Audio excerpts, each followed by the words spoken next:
vamos para o que é mais importante agora. Queridos, a palavra de Deus, de um modo geral, ela é dirigida a todas as pessoas. Todas as pessoas, para todas as pessoas, essa palavra tem um objetivo prático, correto e verdadeiro. Contudo, também é bem claro e evidente quando se medita, quando se conhece, que certos direcionamentos são mais claros para as pessoas que já são crentes, já creem na graça de Deus, e também muitas palavras alcançam o descrente na sua plenitude, porque a palavra é objetiva em todos os aspectos.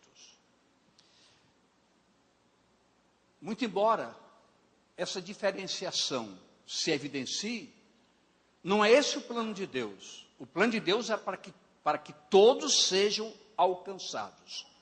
Como é que se pode depreender isso, independente de certas particularidades? É só recitar João 3,16. A igreja sabe recitar João 3,16. O que está escrito em João 3,16? Porque Deus amou o mundo de tal maneira que deu seu Filho unigênito para todo aquele que nele crê, não pereça, mas tenha a vida eterna. Então Deus fez isso para. A aceitação é livre, não é imposta, é espontânea. A nossa alegria, o nosso prazer, como pastores, como líderes, como todos aqui são, é que nós sejamos instrumentos na mão de Deus para levar essas pessoas ao pleno conhecimento da verdade. Porque o conhecimento da verdade gera um poder libertador, abrindo espaço para que o Espírito Santo haja nessa liberdade e nos convença da justiça, do juízo e da verdade. Mas para isso, o foco da palavra é que ela seja ministrada com dignidade, com coerência e com verdade. O apóstolo Paulo, antes de falar isso, deixa eu dizer algo para você. Quando nós nos preocupamos com o aspecto doutrinário da palavra, verdades absolutas se manifestam. E nós sabemos que muitas vezes o radicalismo dessas verdades não necessariamente agradam as pessoas. Mas isso não pode nos importar. Porque a palavra é uma verdade absoluta e nós não podemos transgredi-las para adequarmos a ideia ou pensamento de quem quer que seja. Nós precisamos usar o rigor dessa verdade para alertar enquanto é tempo, para que ninguém se sinta desorientados por falta de uma instrução, nunca lhe disseram isso, mas nós queremos que você saiba que os fundamentos estabelecidos na palavra são imutáveis, são reais e verdadeiros, para que todos nós aprendamos a obedecer e possamos adequar o nosso viver às diretrizes dessa palavra.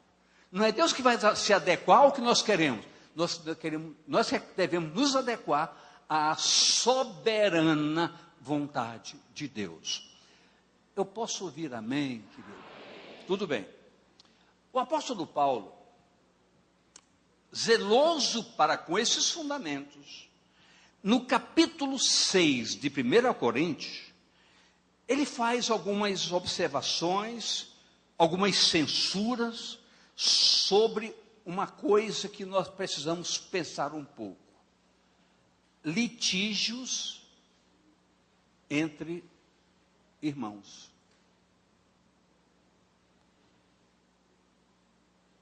Não é um assunto simpático, não é assunto agradável, mas nos compete atuarmos em todas as coisas que a palavra mostra como fundamentos de orientação para que não sejamos enganados.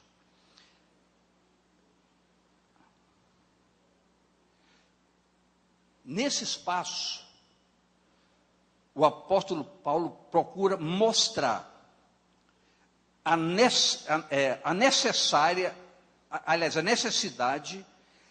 da sensatez e do posicionamento devido para com a membresia da igreja, qualificada como corpo místico de Cristo. Pois ele é o cabeça de um corpo, e esse corpo precisa de uma adequação efetiva para com todas as diretrizes estabelecidas na palavra, para que nós possamos ser uma membresia conhecedora, adequada a esses princípios. Vamos ler dos versos 1 a 6 do capítulo 6. Ousa algum de vós, tendo algum negócio contra outro, ir a juízo perante os injustos e não perante os santos? Não sabeis vós que os santos hão de julgar o mundo? Ora, se o mundo deve ser julgado por nós, sois porventura indignos de julgar as coisas mínimas? Não sabeis vós que havemos de julgar os anjos, quanto mais as coisas pertencentes a esta vida? Então, se tiverdes negócios em juízos pertencentes a esta vida, ponde na cadeira aos que são de menos estima na igreja, para vos envergonhar, o digo. Não há, pois, entre vós, sábios, nem mesmo um que possa julgar entre os seus irmãos? Mas o irmão vai a juízo com o irmão, e isso perante infiéis. Queridos, não é um assunto simpático, incomoda, mas nós nos sentimos na obrigação real e verdadeira de adentrarmos nesses recintos. Eu não vou fazer pergunta, não seria inconsequente de fazer perguntas, mas nós sabemos que há litígio entre irmãos, há pessoas que nem sequer sentam juntos, nem sequer cumprimentam. Eu quero mostrar que para Deus, aquilo que se chama membro do corpo de Cristo, isso é um absurdo. E a palavra diz, é necessário que a igreja se posicione ao ponto de resolver esses pequenos problemas, para que ele não adentre na nossa vida e nos cause ressentimentos, mágoas, tristezas e uma série de fatores.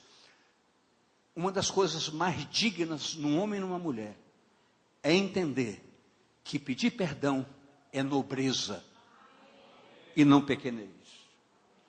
Nós temos que fazer isso, nós precisamos entender isso. É impossível nós caminharmos levando uma sobrecarga pesada de engano em nossa vida, de mentira em nossa vida, contrariando os princípios da legalidade da palavra de Deus.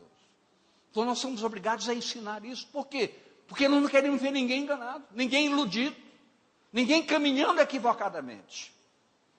Ora, nesse espaço, o apóstolo Paulo, o pastor Paulo, nos mostra a necessidade da sensatez. Eu falei na palavra sensatez.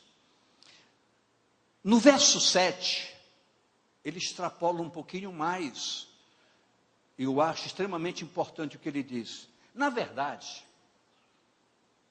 Paulo diz, é realmente uma falta entre vós terdes demandas uns contra os outros. Só o haver inimizade entre vocês já é um absurdo, diz o apóstolo Paulo. Já é uma indignidade por parte por parte de cada um de nós, se assim procedermos. Então são pequenos detalhes, como eu citei no começo. A palavra é dirigida a todas as pessoas, mas alguns tópicos são dirigidos exatamente para a membresia daquilo que se chama corpo de Cristo. Então nós temos que entender isso, zelar por isso, enquanto é tempo. Mais uma vez eu vou repetir, Eu não vou fazer pergunta para ninguém, não vou pedir levanta braço, não vou fazer isso. Mas é preciso que você levante a sua consciência e observe essas coisas. Porque são essas pequenas coisinhas que causam grandes estragos em nossas vidas. São essas pequenas coisas que causam esses estragos. Só existir demanda entre irmãos já é uma derrota. Já é uma vida derrotada, ao invés de vitoriosos. E a Bíblia diz que em Cristo Jesus nós somos mais do que vencedores, não é mais do que derrotados. Derrotado aqui só tem Paysandu.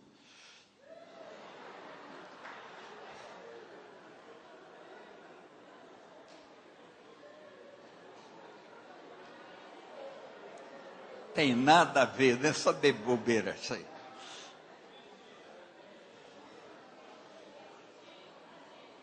Vocês gostaram, né? Que só tem remix aqui, pelo que eu estou vendo.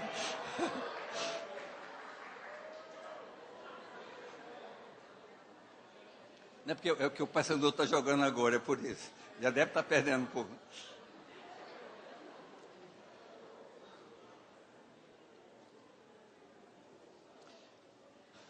Queridos, o apóstolo Paulo, a quem eu aprendi a ter um respeito extraordinário, um sentimento muito grande de ver a grandiosidade desse homem.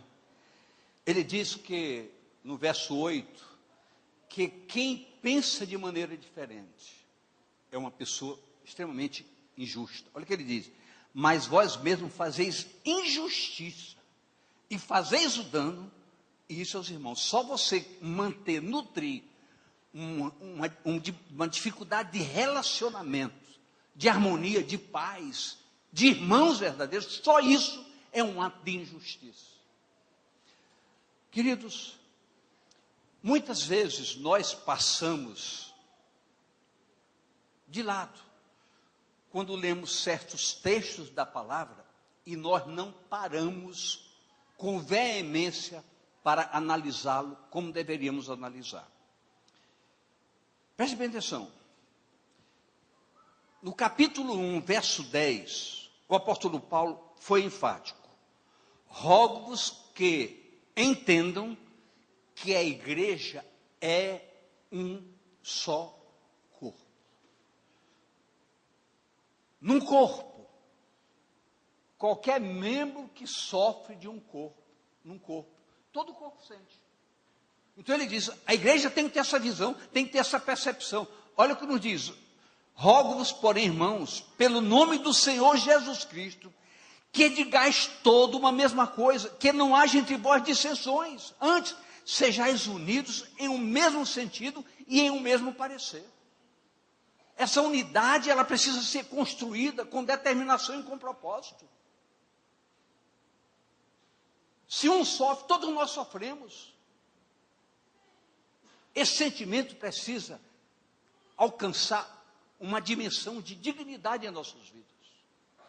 Olhe para a pessoa do seu lado. Diga, eu sou um com você. Essa verdade não precisa ser uma liturgia hipócrita, não. Essa verdade tem que ser um fundamento de entendimento para nós. Isso nos ajuda, isso nos faz respeitar uns aos outros. Até mesmo numa falha de alguém, nós temos que respeitar e ajudar a pessoa a sair, e não nos alegrarmos pela desgraça dos outros. A igreja, ela é diferente. Nós temos que ser um povo diferente, nós temos que ser uma família qualificada. Nós vamos julgar o mundo, não vamos ser julgados pelo mundo.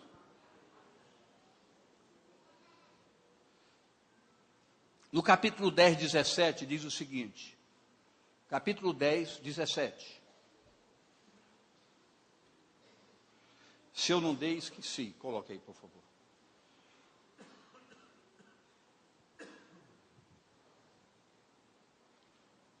Porque nós, sendo muitos, somos um só pão e um só corpo, porque todos participamos do mesmo pão.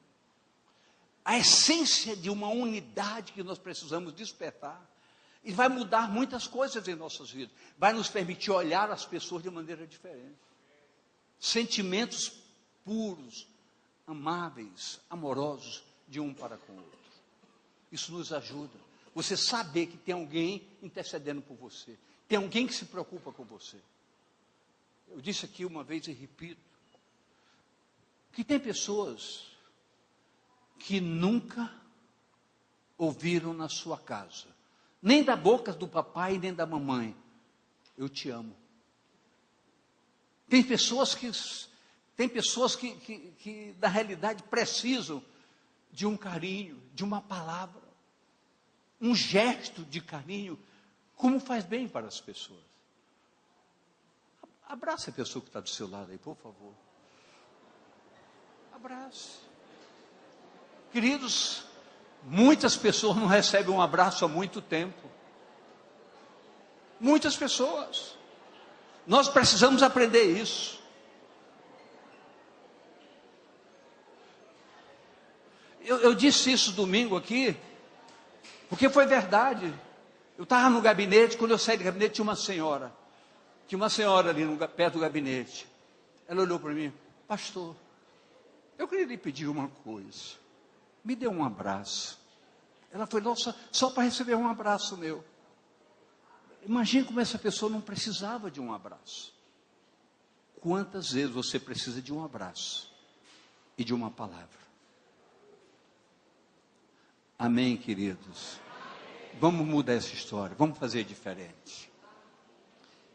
Essa unidade família e igreja, precisa ser entendida na dimensão da vida. Na dimensão do corpo, cujo cabeça é o Senhor Jesus. Ainda preocupado com o que via,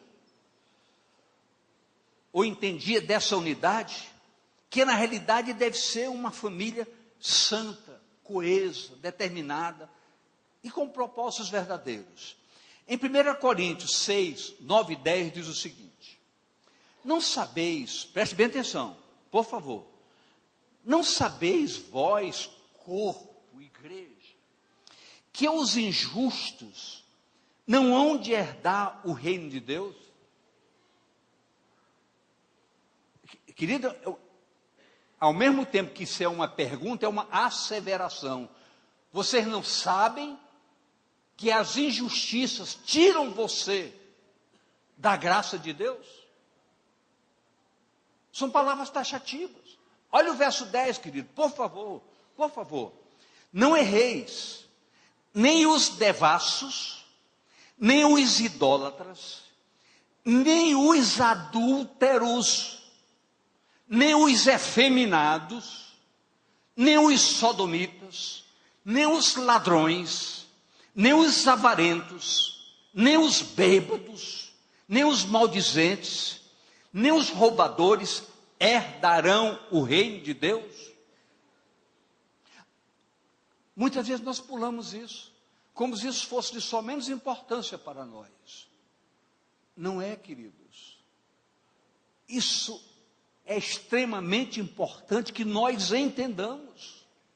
Não se pode brincar religiosamente como que, Deus é amor, Deus entende. Deus entende sim que você tem que ser santo como Ele é santo, perfeito como Ele é perfeito. É o que a palavra diz.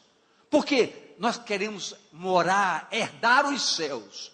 E o céu é patrimônio de quem obedece às diretrizes da palavra de Deus.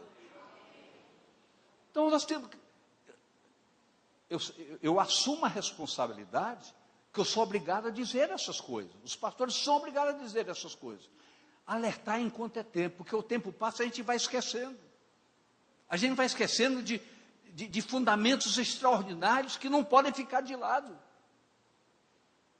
Escute, a palavra diz: não vos enganei, não herdarão o reino de Deus. Vocês ouviram o que eu falei? A Bíblia diz, meu irmão, não se engane. Quem faz isso não vai herdar o reino de Deus. Quer você queira, quer não. E qual é a importância disso hoje? Preste bem atenção, qual é a importância disso hoje? Porque hoje, nós estamos aqui ainda vivos. E nós podemos mudar hoje. antes que seja tarde. Porque o amanhã não pertence nem a mim, nem a nenhum de vocês. Então, o que nós temos que decidir hoje. Esses momentos são tão preciosos, porque Deus é contemplador de propósito. Mas quando vê você olhando para você, diz, é verdade, eu estou sendo enganado. Mude hoje, Deus vai contemplar o seu propósito e vai transformar a sua jornada, mudar o seu caminho. É duro, mas é verdade. Não podemos esconder essas verdades absolutas. Não podemos fantasiar mentiras. Não podemos fazer isso. A verdade tem que ser absoluta no nosso meio. O foco é destacar que verdadeiramente ser cristão é ser diferente. Eu quero que você entenda isso. Olhe para mim, ser cristão é ser diferente. Se você tem que dizer, eu tenho que ser diferente, tenho. Nós temos que ser diferentes. Há coisas que nós não podemos fazer. Isso é muito claro, não podemos fazer. Não cabe mais nas nossas vidas. Nós não vivemos um passado, nós vivemos um presente. A Bíblia diz que quem está em Cristo é uma nova criatura. As coisas velhas passaram. Hoje tudo se fez novo. E essa novidade significa santidade ao Senhor, vida no altar, vida de oração, de meditação, vida de seriedade para com as coisas de Deus. Somos responsáveis com o componente deste corpo para que o corpo não sofra nem padeça. Agir diferente, proceder dentro dos parâmetros do reino. Tanto que, no verso 11, diz, e é que alguns têm sido, mas haveis sido lavado, mas haveis sido santificado, mas haveis sido justificado em nome do Senhor Jesus e pelo Espírito do nosso Deus. Isso é uma fortaleza muito grande para nós. Porque isso aqui permite dizer, puxa, mas eu fiz isso, eu fiz aquilo. Queridos, se nós fizemos, nós nos arrependemos, acabou. Tudo foi cravado na cruz, toda a culpa foi tirada. O que nós não podemos é estar aqui fingidos, nos enganando e enganando os outros. Você sabe como é a sua vida lá fora. Você sabe que tipo de comportamento você tem. Mas, queridos, você pode estar enganando todo mundo. Mas você não está enganando nem a você, nem ao Senhor. Porque o Senhor vê até um cabelo da sua cabeça que cai, Ele vê. Então nós temos que entender isso com muita seriedade. E eu dou graças a Deus pelo privilégio de nós podermos falar a verdade nesse púlpito. Eu dou graças ao meu Deus por isso. Amém, queridos? Então escute. A palavra diz, tais fostes. Alguns de vós foram, mas fostes transformados. Então nós temos que evidenciar essa transformação que aconteceu em nossas vidas. É muito interessante a gente entender isso, queridos, porque nós não temos o direito nem de estigmatizar ninguém. Aqui não importa, sinceramente, pode estar aqui o maior ladrão do mundo, a maior prostituta do mundo. Era. Hoje você é um santo e é uma santa de Deus e acabou, sua vida é outra. Acabou. É um novo tempo para nós todos. Não nos é dado nem sequer o direito. Você lembra daquele irmão? Que irmão? Aquele que matou fulano. Querido, nós não temos direito. Aquele irmão, é a nossa família. Vamos defender ele, porque ele é uma nova criatura. Somos todos um só corpo. Mas escute. A palavra objetiva para os crentes, no capítulo 6, para os crentes mesmo, é de maior intensidade. Você quer ver? Preste atenção. Para todos nós, escute o que eu vou falar. Há um rigor mais sério para nós. E a Bíblia diz, quanto mais de quem mais se conhece, é de quem mais se cobra. Você sabe que uma roupa sensual desagrada a Deus? Você sabia disso? A Bíblia diz para nós, para você, até a sensualidade não é recomendada. Não é recomendada. É um radicalismo? Não. O Senhor Jesus disse: o zelo da tua casa me consome. Nós somos casa da sua presença. Olha o verso 12 que diz. Preste bem atenção. Ei, igreja. Ei, preste bem atenção. Todas as coisas me são lícitas. Por que me são lícitas? Porque eu sou livre. Muito embora Gálatas diga, não use da liberdade para dar lugar ao pecado, mas eu sou livre. Todas as coisas me são lícitas, mas nem todas as coisas convêm. Todas as coisas me são lícitas, mas eu, como um homem de Deus, não me deixarei dominar por nenhuma. Queridos, está chegando o mês de julho.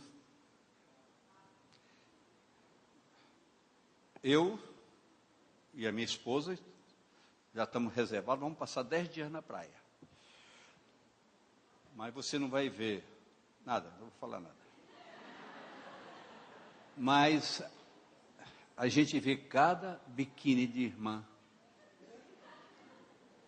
que dá vontade de dizer: você é minha irmã? A gente vê cada biquíni em homens, parece que ele comprou uma bola de futebol e botou dentro do short. Queridos, não é brincadeira. Nós temos que zelar, porque nós somos templo do Espírito Santo de Deus. A palavra diz: a sensualidade é proibida para aquele chamado homem ou mulher de Deus. Somos livres para tudo. Todavia, o novo homem não é livre para tudo. Nós não somos livres para tudo. Nós temos um compromisso de santidade ao Senhor.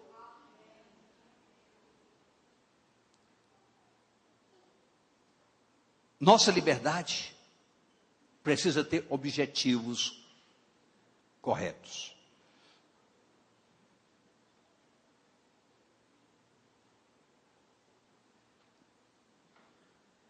Escute.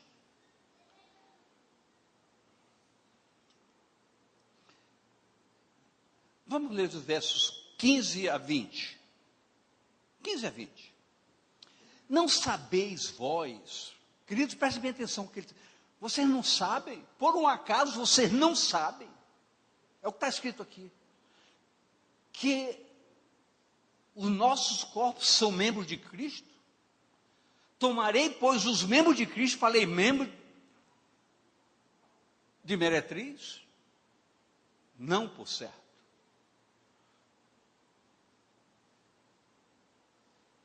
Ou não sabeis, antes de eu ler, deixa eu fazer uma colocação aqui.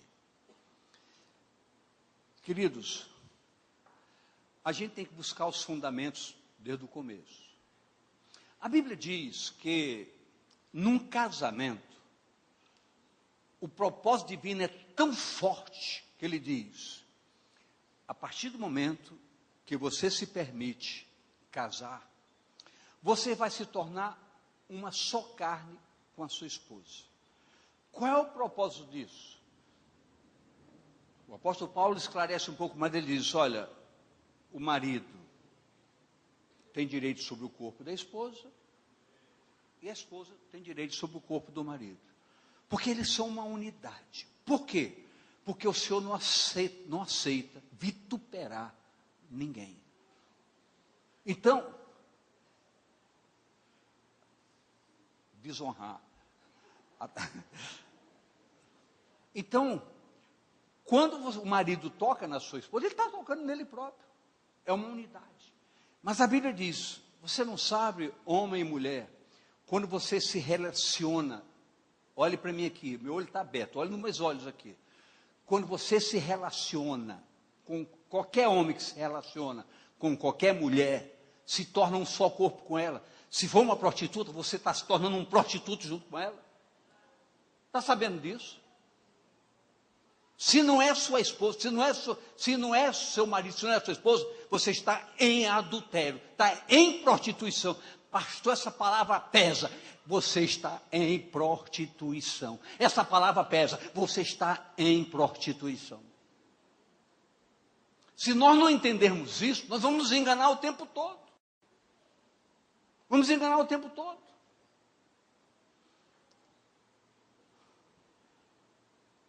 Não saber que olha aqui, que se ajunta com ele, faz um só corpo com ela, porque serão, disse, dois uma só carne. Mas o que se ajunta com o Senhor é um mesmo Espírito com Ele. Olha o chamamento para nós. Nós aceitamos a Jesus, nós fomos selados com o Espírito Santo, agora nós somos um com Ele. Nós temos uma unidade com Ele. Nós temos que preservar a dignidade dessa unidade com Ele. A santidade está em nossas vidas, porque o Espírito Santo está em nós. O Espírito que está em nós é um Espírito o quê? Santo.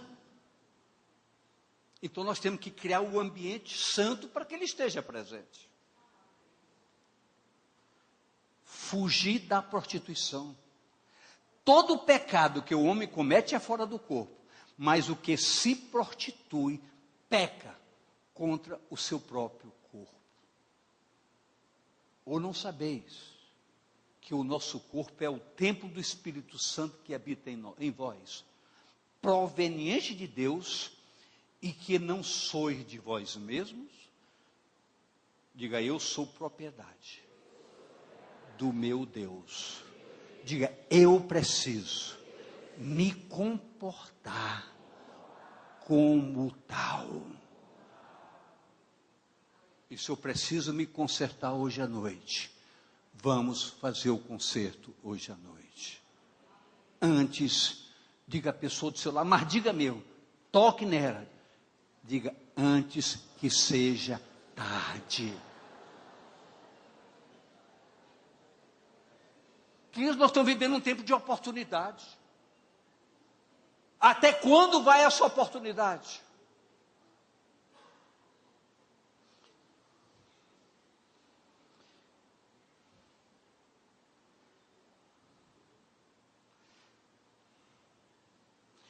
É bom apreciar com muita atenção tudo isso.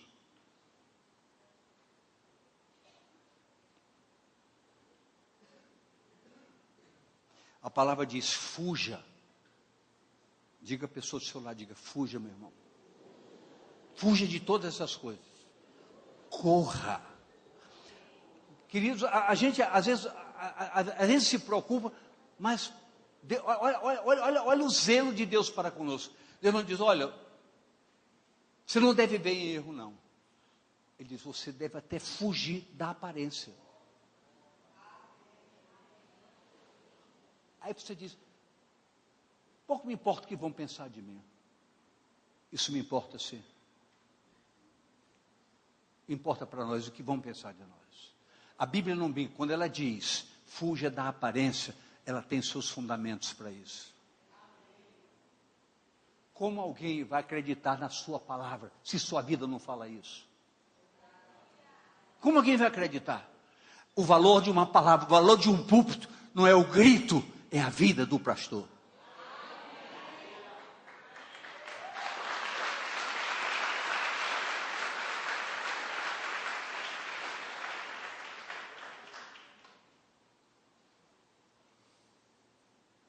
Nosso corpo é templo do Espírito Santo. Somos o tabernáculo da sua presença. É a garantia de orientação continuada. Efésios 1,14. Deus não brincou, ele disse, eu sei que vocês precisam o tempo todo. O qual é o penhor da vossa herança para a redenção da pessoa, para louvor da sua glória. Até a redenção final, o Espírito está presente. Todos os dias, nos orientar todos os dias. Nós precisamos de cuidado todos os dias, e Deus sabe disso. Em Gênesis 2, 24, diz o seguinte, portanto, deixará o varão, seu pai e sua mãe, e apegar-se-á à sua mulher, e serão ambos uma carne. Isso é o fundamento primeiro, para mostrar o resto. Em 1 Coríntios 3,16, diz o seguinte, não sabeis vós, que sois templo de Deus, e que o Espírito de Deus habita em vocês. Vocês não sabem disso? Ele é provocador mesmo. Paulo é provocador. Você não sabe disso, cara? Ou com outros... você não sabe disso?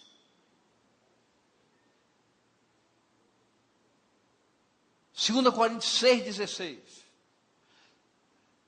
E que consenso tem o templo de Deus com os ídolos? Porque vós sois templo de Deus, do Deus vivente. Como Deus disse, neles habitarei, e entre eles andarei, e eu serei o seu Deus, e eles serão o meu povo.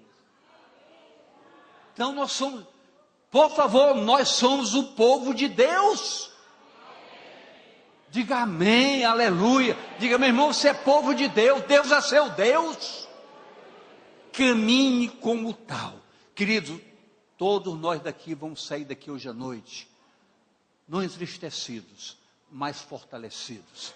Se sua vida não está correspondendo disso, você tem uma oportunidade hoje. Senhor, hoje eu quero mudar. Hoje eu quero me enquadrar nessa palavra, porque a palavra é vida, é viva, é poderosa. Ela não voltará vazia, ele cumprirá os seus propósitos. Para todos nós, serve para todos nós. Apocalipse 5:9 diz: e cantavam um novo cântico dizendo: digno és de tomar o livro, de abrir os seus selos, porque foste morto e com o teu sangue compraste para Deus homens de toda tribo, língua e povo e nação. Não importa de onde você veio, da sua origem, você foi comprado pelo sangue de Jesus para ser esse corpo santo, alegre, feliz e maravilhoso. Amém, queridos? Há que se entender que precisamos estar preocupados. O que eu vou dizer agora, a responsabilidade é pessoal, é minha.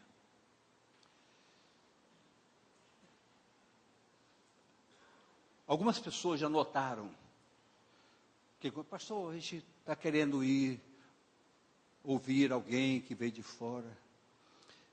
Você sempre, porque há uma coisa que eu tenho que me consertar. Isso é em casa, em tudo quanto é lugar, todo mundo nota. Quando eu não gosto de uma coisa, todo mundo nota. Todo mundo nota, não tem como. Todo mundo vê logo que eu mudei minha fisionomia. Eu luto por isso, mas só se eu fizer assim, segurar. Mas, queridos, eu me preocupo o que você vai ouvir lá fora. Porque nós sabemos que nós ministramos a palavra. Mas Paulinho, conhece Paulinho? Paulinho disse: você tem razão. Sabe, olha o que ele diz, olha o que ele diz. 2 Coríntios 11:4. Olha o que ele diz.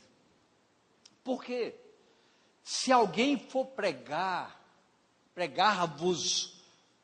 para vocês outro Jesus, que nós não temos pregado, ou se recebeis outro Espírito, que não recebestes, ou outro Evangelho que não abraçaste, com razão o sofrereis. Nós vamos ser felizes porque vocês vão sofrer por estar ouvindo coisas que não devem. Mas tem gente que não sossega. Eu quero ouvir. Tem gente que... Mas tem alguém que não quer nem saber. Eu quero saber. Nunca está satisfeito com o que tem. Mas Jesus já nos ensinou isso. Que na nossa casa nós não temos a honra devida. Jesus, e sabe o que aconteceu? Jesus disse: eu deixei de fazer muitas maravilhas na minha casa, porque não acreditava em mim. Queridos, se você crer, você verá a glória de Deus. Aonde você estiver, se você crer, você verá a glória de Deus. Perguntaram para Jesus: Senhor, Jesus, eu ouvi dizer que é ali numa igreja tal, que estão pregando a verdade. Não, Jesus me disseram que em tal lugar. Jesus disse: Sabe qual foi a resposta que Jesus disse? Não sabe o que foi a resposta que Jesus deu? Não em tal lugar, nem em tal lugar. Onde há sinceridade no seu coração, você verá a glória de Deus. Nem ali, nem acolá. Onde estão os verdadeiros adoradores, esses adorarão ao Pai, em espírito e em verdade. O Evangelho tem normas diretivas. O Evangelho demanda de todos nós uma postura comportamental estabelecida por princípios que regem o reino de Deus.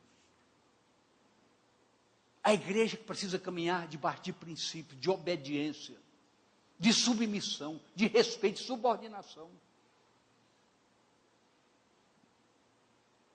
Mas ninguém, eu quero ir atrás de mais coisas. Você quer atrás de mais coisas? Entra no teu quarto, abre a Bíblia e te ajoelha. Ninguém vai falar mais a você do que a palavra de Deus, queridos. Ninguém, absolutamente ninguém. Ninguém.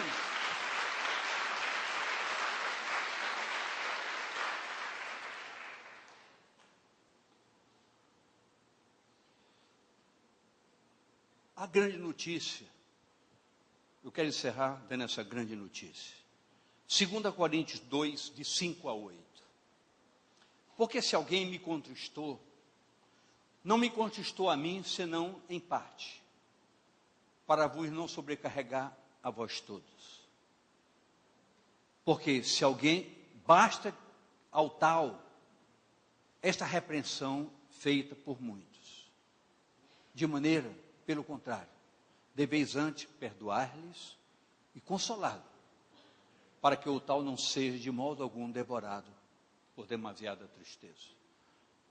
Eu quero dizer a vocês que o nosso propósito não é apontar seu erro, é lhe abraçar, porque você se arrependeu e se tornou uma nova criatura, para adentrar no recinto da chamada família de Deus, desse corpo santo, que com muito carinho está sempre pronto para abraçar todos vocês.